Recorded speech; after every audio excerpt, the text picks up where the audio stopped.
Ultra-lefty Abigail Spanberger wants you to think that she's just so overawed by winning last year's governor's race for Virginia that she hasn't given a single thought to what her policies as governor will be.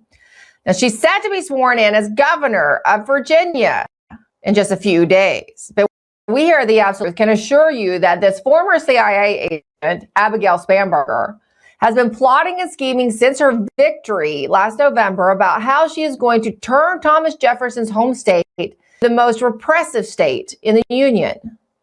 Parents everywhere in the United States were targeted by the Biden regime's Department of Justice and FBI for demanding that men be kept out of girls' bathrooms and that young students in public schools not be exposed to pornography in their classes and libraries. But in Spanberger's Virginia, expect this sort of behavior to return by the state government. Remember, Spanberger refused to answer questions about her stances on transgender issues in public schools. Watch. Thank you so much, everybody. Do you support these locker room or bathroom policies, Congresswoman? Why can't you answer this question directly? Let's go. Congresswoman, do you support these bathroom and locker room policies? Space, Nick. Thank you. Why Nick. Can't you answer these questions directly? And that's the response we got. In Fairfax County, Nick Minock, 7 News. Make no mistake, the reason Spanberger refused to answer those simple questions, easy to answer questions, throughout the campaign because her views were so extreme. She knew of even moderate Democrats in the state of Virginia to help us understand what parents have been subjected to party crazies like Spanberger and what people in Virginia, parents in Virginia, can likely expect. We're joined by Kelly Walker. He's the founder of FreedomTalk Magazine.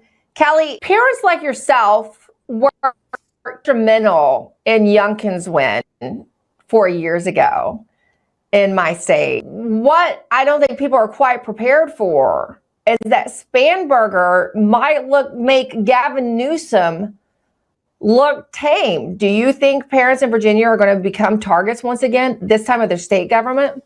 I do, and they already are across the country. By the way, Sam Sorbo, who co-founded Parents Demanding Justice Alliance with me, sends her regrets. She's on set filming. But yes, and the thing is, Emerald, that Pam Bondi had scheduled a hearing with parents who had already been targeted because Merrick Garland designated parents as domestic terrorists and put federal resources from the FBI, put a terrorist threat tag on parents. And Pam Bondi had scheduled a hearing so that parents and Sam and I could come forward and tell their story. Yet that got canceled. And by, that was supposed to be October 16th. We were going to have the hearing. And then on October 7th, she testified before the Senate that the problem had been taken care of as if just rescinding the Garland memo took care of everything. But Sam and I and others on the Parents Demanding Justice Alliance have been crying out and talking to everyone in Washington, D.C., Harmeet Dillon, Ed Martin, Vince Haley, and others saying, look, not only has this not gone away, but they're doubling down. These school districts, administrators, and others are ignoring President Trump's EOs. And I have to say it, I hate to say it, but I find it very irresponsible that Pam Bondi stepped forward and took credit for this when she hasn't put the time and concern. And we have parents who've lodged formal complaints, who've gone through the process, who are being ignored. So this does not bode well, and it looks bad for Virginia, as Virginia was one of the places that parents were highly targeted, arrested for speaking out. I was arrested twice for speaking out. My family certainly suffered under being targeted, and yet we're still looking for Washington, D.C. to take the most basic steps to help parents. Okay, what I'm hearing from you is very concerning, Kelly, because you're telling me that if Spanberger, and by all indications, she is going to come for parents, because the person she's basically put in charge of public safety is the FBI agent went the Catholic Mass. So traditional Catholics, right? That's who's going to be in charge of public safety here in the state of Virginia. You're telling me if Spanberger goes after the not to expect help from the Trump administration. Right. I'm actually headed to Washington, D.C. later this month to go once again to DOJ. This time I'm going to Todd Blanche's office with one of his senior counsel to once again make the case for parents, because Pam Bondi and Harmeet Dillon came out publicly and said, yes, we're going to support these parents. But as Senator Josh Hawley pointed out in that very same Senate hearing on October 7th, he went into detail that no, these parents haven't been taken care of. Parents are still being persecuted. Those of us who stood up for our country and our children, like me, we've lost everything. We've had to start over in life. And yet somehow we're invisible. I mean, some of these parents, including myself, have been treated very much like the J6ers were.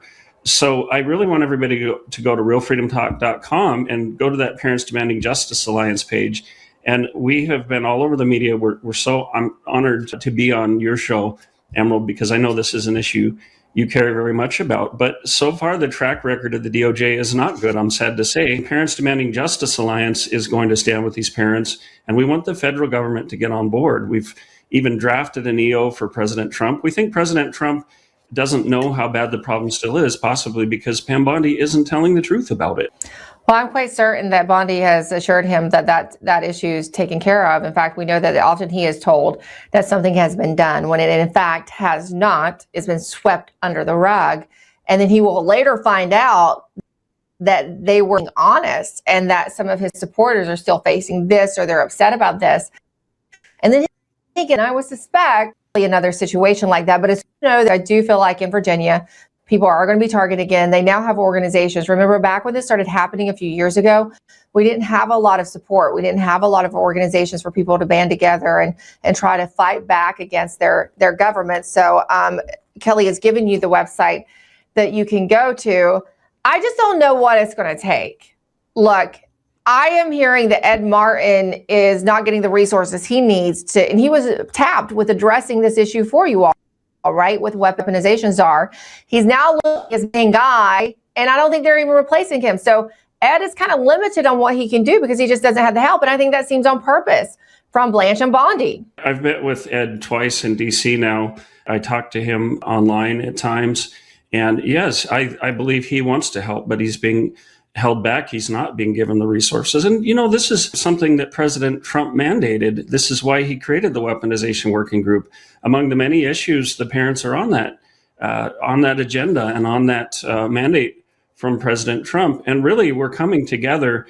And I hope your listeners will visit the peoplestribuncouncil.com because we're bringing a whole lot of targeted Americans from different groups, J6ers who are still suffering, targeted parents, the abortion protesters, things like Tina Peters, where even Mike Lindell, where so-called election deniers were targeted. And one of the most egregious things that I saw, Emerald, was we're all being ignored, at least to some extent. I mean, the J6ers at least got a pardon, but during the shutdown, when we were told, oh, they don't have the time to deal with the parents, just been one more excuse, the Senate self-dealt themselves the ability to sue for a minimum of $500,000 per Arctic frost violation. So if a senator got his phone tapped, he can sue, and there's no immunity for the DOJ. The rest of us are left out in the cold. I'll tell you, if there's ever a two-tiered justice system and a system of elites, and I would say even oligarchs, it's happening right now. It's really not acceptable. Yes. Main question, are we